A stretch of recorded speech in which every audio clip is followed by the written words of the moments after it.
Hola, ¿qué tal? Esto es Tus Derechos, una iniciativa del Tribunal Constitucional que junto a TV Perú buscan precisamente eso, acercarle sus derechos, porque es información que usted necesita conocer y que además necesita también poder manejar.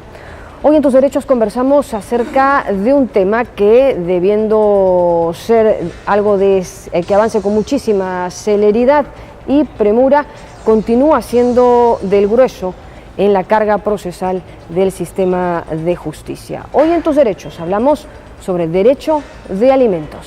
Soy Rocío Aliaga, bienvenidos.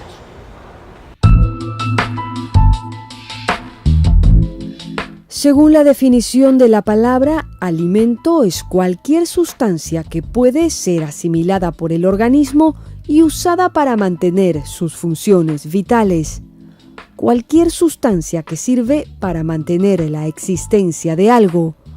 Sin embargo, cuando hablamos de todos los tipos de alimento que demanda un niño o niña para asegurar su sano desarrollo, la definición queda superada solo con el plano emocional y espiritual, sin contar otros factores esenciales como salud, educación y vivienda. Aunque para muchos la sola existencia de un hijo nos genere sin necesidad de repensar nada el impulso de producir una serie de recursos para cubrir lo que les haga falta, lo cierto es que una parte considerable de la carga procesal del Poder Judicial la cubren los procesos por alimentos. Jurídicamente, convenciones, decretos y legislaciones protegen a los más vulnerables, los pequeños. En ese sentido, la ley exige a los progenitores, padre y madre, el deber de proveer lo necesario, y si alguno de estos no estuviese en capacidad de asumir o afrontar su parte por algún tema médico o legal, el derecho de alimentos alcanza hasta los abuelos. Es necesario recordar que los devengados o pensiones se consideran o toman en cuenta desde que se interpone la demanda, y desde allí se acumulan si es que no se cumple con el pago regular, monto del que no se puede simplemente desentender, en tanto se puede incluso hasta interponer un impedimento de salida del país contra el pago de esta responsabilidad o incluir al infractor en registros de deudores. La legislación avanza intentando cubrir toda brecha que pueda significar el incumplimiento de este deber. De hecho, hasta hace unos meses se tenía que iniciar acciones legales cada 2 años, tiempo en que prescribía la demanda. Pero una reciente norma aprobada en el legislativo amplía el plazo de vigencia a 15 años, con lo que se ha dado un paso importante para garantizar el bienestar de los hijos.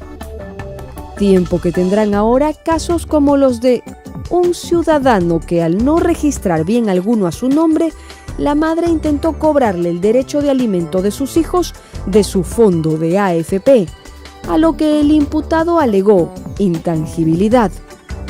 Frente a la contraposición de derechos, el Tribunal Constitucional estimó la reconsideración de los jueces, pues hay que atender los derechos de los niños sin afectar los fondos protegidos por la Constitución. Tendrá que encontrarse la manera, pues si no se puede probar por los ingresos, siempre se puede probar por los egresos. Esto es, los gastos del padre siempre pueden ser referencia para fijar un monto que no podrá eludir.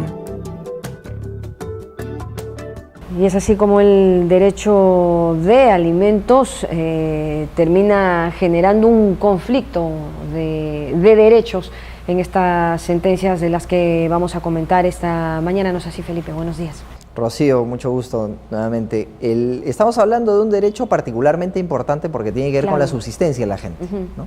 Y vamos a ver 2 pronunciamientos del Tribunal Constitucional que tienen que ver con este tema de manera indirecta, porque esto se ve básicamente en los juzgados de familia, en el Poder Judicial.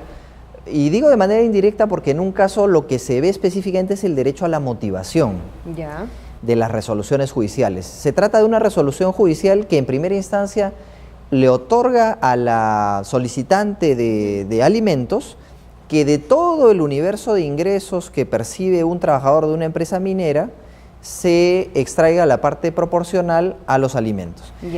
Luego, un segundo juez que ingresa a ese juzgado, dice, de todo ese universo no le pueden afectar las utilidades que percibe este trabajador. De tal manera que ya no iba a percibir alimentos por toda la suma de ingresos que recibe el trabajador. Si no se había retirado el tema de las utilidades como no susceptible de... Exactamente. Y un segundo es quizá más complejo, porque tiene que ver con una señora que gana el proceso de alimentos, recibe una sentencia fundada y al momento de ejecutar la sentencia traba embargo sobre el fondo de pensiones de una AFP que tenía el esposo, el ex esposo, el demandado. Entonces lo que ha hecho el tribunal es, como se rechazó en primera y segunda instancia por el Poder Judicial, ni siquiera se admitió a trámite de la demanda, ni siquiera hubo contestación de la demanda, es, oiga, este tema tiene relevancia constitucional y debe discutirse. Así que se dispuso que se admita a trámite y empiece el juicio. Claro, pues se ha tenido que, bueno, un poco desesperado, ¿no? Se ha tenido que cobrar o intentar cobrarse de ahí, en tanto no había remuneración, pero debe haberla por algún lado, sino de dónde se cobran las AFPs.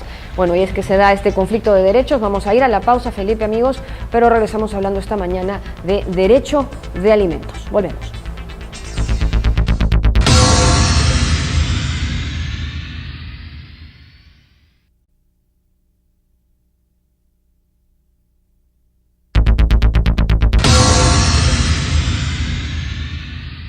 Estamos ya de regreso en Tus Derechos esta mañana conversando acerca de derecho a los alimentos, o más conocido por todos ustedes como juicio o proceso por alimentos. Para comentar el tema nos acompaña ahora el doctor Rubén Aponte Bonifaz. Él es de la Dirección de Sistemas Locales y Defensorías, especialista de la Dirección General de Niños, Niñas y Adolescentes del Ministerio de la Mujer y Poblaciones Vulnerables. Doctor Aponte, gracias por estar con nosotros. Bienvenido. Gracias, muy buenos días a todos y a todas. Bueno, y de este tipo de casos y de procesos el Ministerio de la Mujer tendrá para contar. Sí, efectivamente. Sí, el Ministerio de la Mujer, dentro de lo que es su competencia como institución administrativa, ve el tema de los servicios para que la población pueda acceder a lo que en el proceso judicial ya se conoce como un proceso de alimentos, ¿no? Es competencia de los jueces. Pero nosotros como ministerio, dentro de las políticas y las acciones que realizan las direcciones, vemos servicios o vemos canales para que la población pueda acceder a esto que es la Administración de Justicia. Claro. Por ejemplo, desde la Dirección de Sistemas Locales y Defensorías, impulsamos el servicio de defensorías del niño y del adolescente, que es un servicio especializado en infancia y adolescencia, está descentralizado a nivel nacional. Son más de 2.300 defensorías en todo el Perú, ¿no? Están con presencia en todos los distritos. Y a través de este servicio, los defensores del niño y adolescente brindan orientaciones a las personas con respecto a sus derechos, específicamente el tema de alimentos. También brindan el servicio de conciliación extrajudicial en materia de alimentos, ¿no es así? Y gracias también a las modificaciones que ha habido de la ley de conciliación, en donde ya no es un requisito previo a la demanda de alimentos el tema de la conciliación, también hay casos en donde los defensores ayudan a estas personas a conocer los juzgados de sus localidades y en estos ya pueden presentar sus demandas de alimentos como corresponde. A ver, entonces, doctora Aponte, para que quede clarito, si en la familia veo vulnerado el derecho de los alimentos de alguno de mis pequeños, ¿a dónde es que tengo que recurrir? Esto también es algo importante que lo preguntes, porque dentro de esta política nacional que se maneja en el país a favor de la infancia y la adolescencia, el Plan Nacional de Acción por la Infancia y Adolescencia 2012-2021, que se dirige desde el Ministerio de la Mujer y que cuenta con la participación de todos los sectores, ¿no? Ministerio de Justicia, Poder Judicial, Fiscalías, todos en general, establece unas metas al año 2021, que es el año de nuestro segundo centenario de República, en el que uno de los objetivos estratégicos tiene que ver con la protección de derechos a favor de los niños. Se busca que de acá a unos años en el Perú sea más el índice o se respete con mayor contundencia lo que son sus derechos. ¿A qué viene esto? Nosotros, de manera coordinada con los otros sectores, Poder Judicial, Ministerio de Justicia, Fiscalías, se impulsan diferentes servicios o mecanismos para que las personas accedan a la defensa de sus derechos. ¿Es que están dónde? Sí. Entonces, por ejemplo, si una persona, estamos acá en una ciudad, ¿no? Lima, tengo el problema de que a mi hijo no le dan los alimentos que le corresponde, pues tengo yo abiertas las puertas de una defensoría del niño y del adolescente, una de MUNA, por ejemplo. Puedo ir y solicitar una orientación, solicitar una conciliación. Asimismo, podría yo ir a un centro de conciliación del Ministerio de Justicia y solicitar una conciliación para quien es el acreedor alimentario. Ya, pero ¿qué pasa, por ejemplo, que el señor no le da la buena gana de asistir a la conciliación? Si no hay un ánimo de conciliar, pues ese es el otro mecanismo donde ya entran los operadores de justicia. Puede ir esta señora al Poder Judicial e interponer su demanda. Con las últimas modificaciones que se dieron al Código Procesal Civil, al Código de los Niños y Adolescentes, la persona no necesita ni siquiera pedir la firma de un abogado para interponer su demanda ante el Poder Judicial. Puede ir de manera directa. Por eso es de ahí también importante el rol que a veces en las defensorías del niño y de orientación, porque habrá que hacer un escrito, algún documento que por más que no cuente con la firma de un abogado, tiene que tener ciertas características que a lo mejor la señora no va a poder incluso hacer. Un formato que promueve el Poder Judicial para que los usuarios llenen, ¿no? Adjuntar los documentos que deben presentar, lo mínimo es una partida de nacimiento, los documentos de los gastos que han estado realizando, de las necesidades del niño, niña y adolescente, y se activa esta defensa a favor de los niños, niñas y adolescentes. Si ya no es necesaria la conciliación, ¿puedo ir de frente al Poder Judicial entonces a...? Claro, lo que sucede es que inicialmente se exigía como un prerequisito a la demanda de alimentos el tema de conciliación, lo cual es bueno también porque el ámbito de conciliación permite retomar algo que se ha roto en este hecho de un niño sin alimentos, ¿no? Que es la comunicación, ¿no? Entonces, a veces sucede que los conflictos parentales están muy vivos aún y no se focalizan en la atención de lo que es más importante, que es el niño.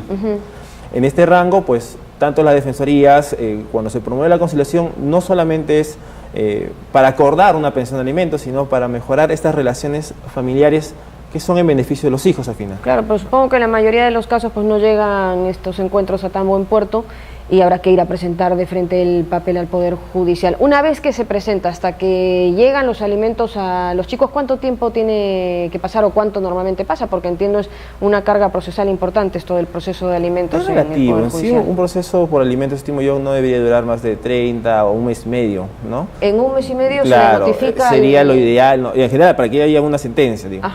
Entendemos de que hay diferentes factores, hay carga procesal, y hay una demanda a veces de administrados que supera a veces los servicios. Claro. Y es por eso que es importante que se fortalezcan los demás medios, los medios alternativos, las DEMUNAS, las defensorías del niño y del adolescente, los centros de conciliación, ¿no? Y justamente que fueron diseñados la institución de conciliación para ayudar a esta sobrecarga que a veces existía en los procesos judiciales, ¿no? Claro. Importante recordar que en el tema de alimentos lo urgente es la misma necesidad del niño, ¿no? En la medida de que más pronto se pueda conseguir un acuerdo o una protección de este derecho, el beneficio es para ellos. Claro, pues 30 días suena pronto, pero son 30 días en el que se va facturando a lo mejor algo que no se tiene, ¿no? Digamos que es una situación donde hay una gran resistencia, que el obligado no quiere dar, entonces ya van pasándose las etapas, ¿no? Porque a veces incluso se pueden arreglar antes, ¿no? Imagínate, si en el ámbito de la conciliación pueden ponerse de acuerdo y obtener una pensión de alimentos, pues se libera de todo un proceso largo que puede hacer la vía judicial, ¿no? ¿Hasta qué edades más o menos los niños está determinado puedan pedir una pensión por alimentos? Hablamos de, en función del código, niño es hasta los 12 años y ahí vienen los adolescentes, que es de 12 a 18 años, ¿no? Y hasta los 18 años es que se puede pedir por alimentos. Si está un poco en el interín y el proceso se alarga y el adolescente cumple ya los 19, ¿se acabó el proceso o está estudiando? No, las normas nuestras permiten de que si hay un hijo o hija que está siguiendo unos estudios, ¿no? Está siguiendo una carrera, pueda seguir igual pidiendo los alimentos, ¿no? Es algo que se trunca súbitamente, ¿no? Entonces, hay mecanismos que permiten a los hijos y hijas que ya cumplen los 18 años, están más adelante, solicitar los alimentos a sus padres. Entiéndase por alimentos no solo los alimentos propiamente dicho que uno necesita para subsistir, sino también incluso la pensión de estudios. Eso es algo muy importante que recordar. Cuando hablamos de alimentos hay que ver que alimentos tiene que ver con derechos humanos, derechos esenciales para la subsistencia. Claro. Si vemos la Convención sobre Derechos del Niño de Naciones Unidas del año 89, vemos que se encuentra el derecho a alimentos dentro de un primer eje que protege la Convención, que es el derechos relacionados a la supervivencia de los niños y adolescentes. Entonces la atención de alimentos es algo vital, algo elemental, y por eso es lo importante de verlo con una gran urgencia, ¿no? Entonces, alimentos no solamente es la comida, ¿no? Esta convención, y lo recoge el Código Civil, lo recoge el Código de los Niños y Adolescentes, tiene que ver con educación, tiene que ver con salud, tiene que ver con vestimentas, tiene que ver con lo que pueda comer, obviamente tiene relación también con el tema de la pensión que se asigne. Es decir, es todo ese elemento básico que necesita el niño y el adolescente para poder subsistir, para poder sostenerse, ¿no? Por eso es que a veces vemos que en un acuerdo de alimentos no solamente es que se va a fijar un monto fijo, a veces sucede que se da comprarle ropa para el colegio, o matricularles, o el tema del seguro de salud.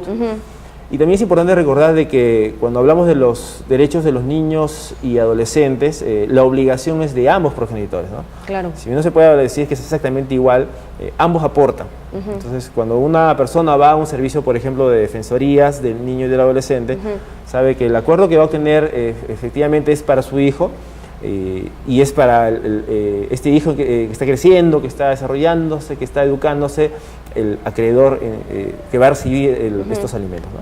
La persona que va a recibir estos alimentos.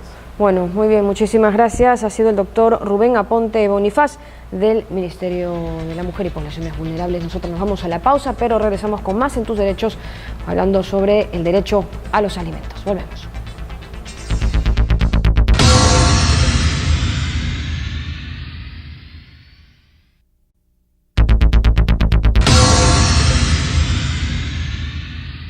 Continuamos con el programa Tus Derechos y ahora nos acompaña el doctor Julio César Barrenechea, que él es especialista en Derecho de Familia y profesor universitario tanto de la UNIFE como de SAN.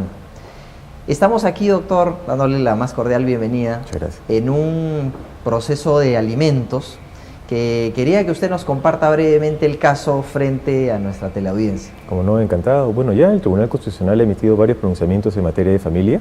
En este particular caso ha habido 2 pronunciamientos respecto al tema de los alimentos. Han habido otros, pero vamos a comentar en este momento 2. El primero se trata de un proceso en virtud de la cual la demandante había acudido al Poder Judicial y había solicitado en un proceso de prorrateo de alimentos que se embargase, ¿no es cierto?, las utilidades finalmente que provenían de los ingresos de este señor. Sin embargo, el Poder Judicial consideró que las utilidades no eran objeto de embargo y finalmente no accedió al pedido.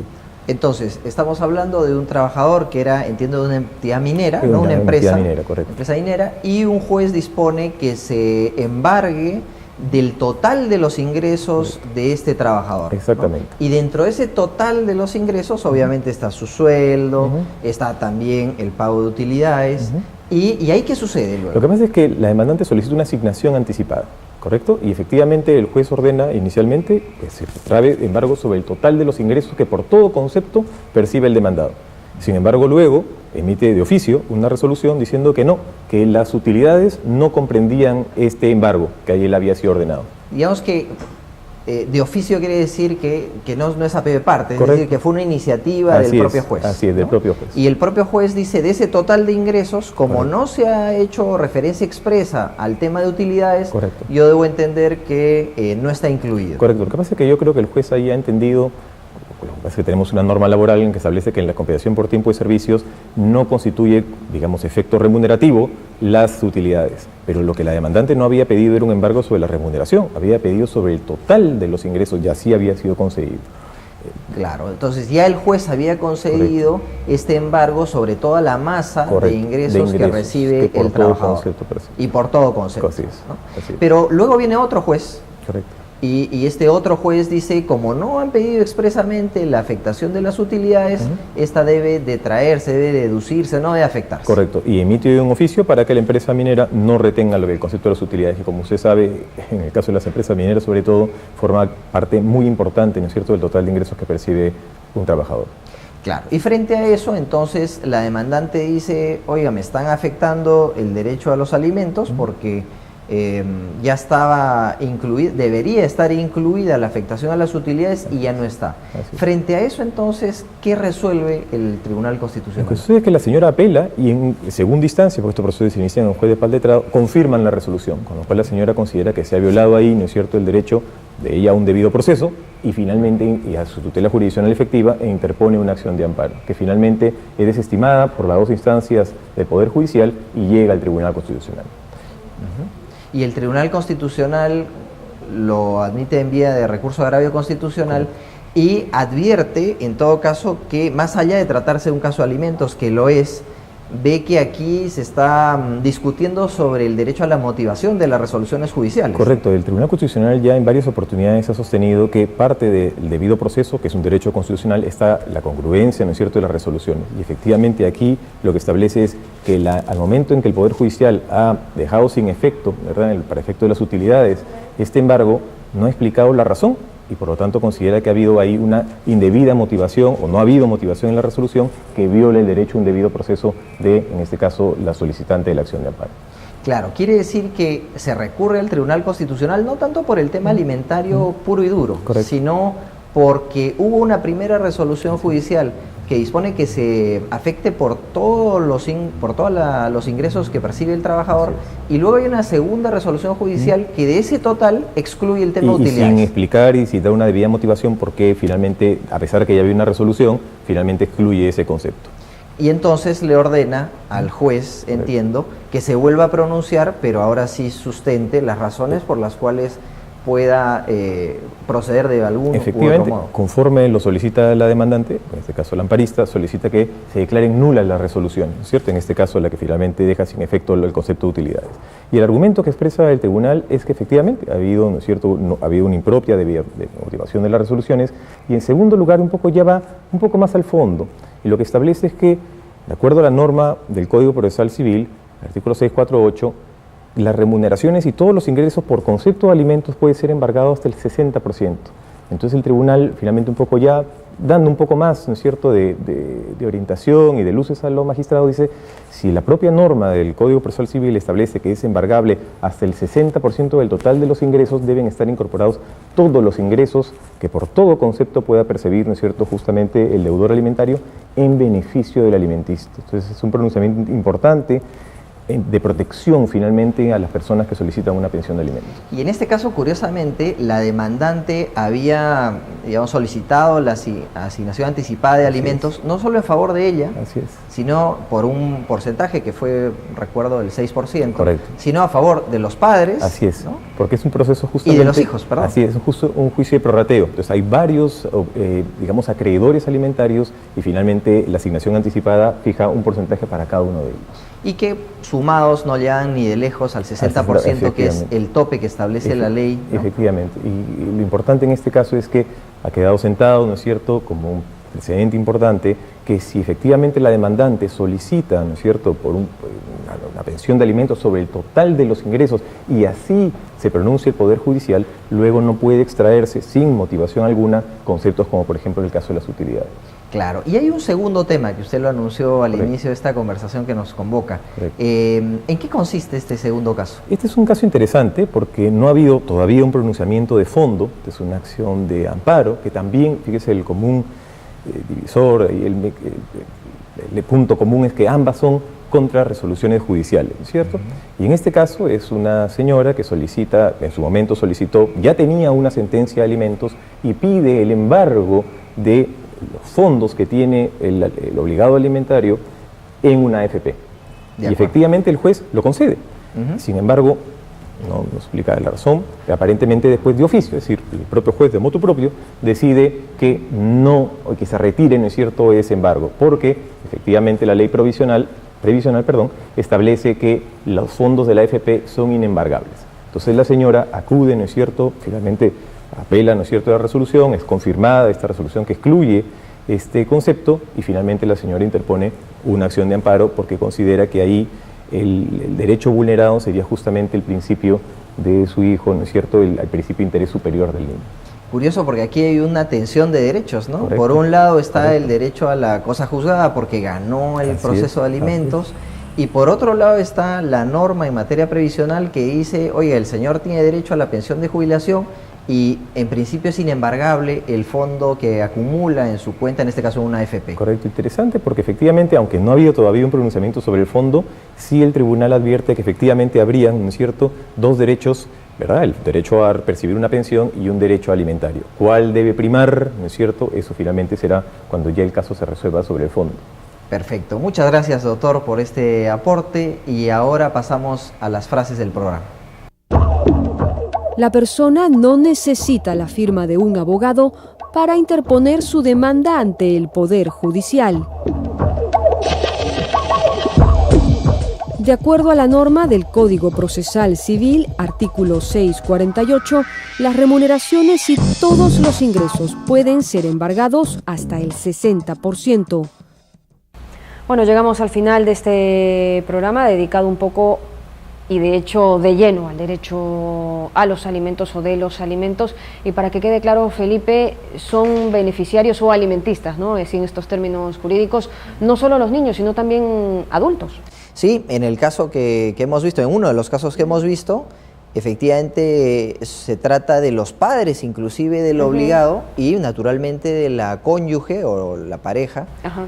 Que interpuso la demanda no solo en nombre de los hijos, de sus hijos, sino de ella y de los padres.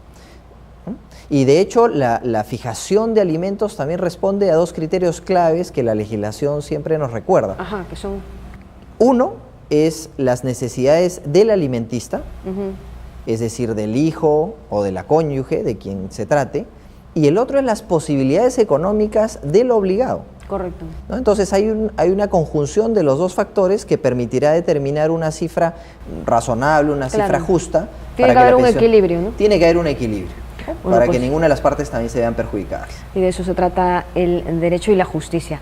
Llegamos al final, gracias por haber estado con nosotros. Como siempre, recordarles que cualquier sugerencia o comentario que pueda ser tema de este programa nos lo pueden hacer llegar a nuestras cuentas en las redes sociales. Continúa en TV Perú, mucho más que ver.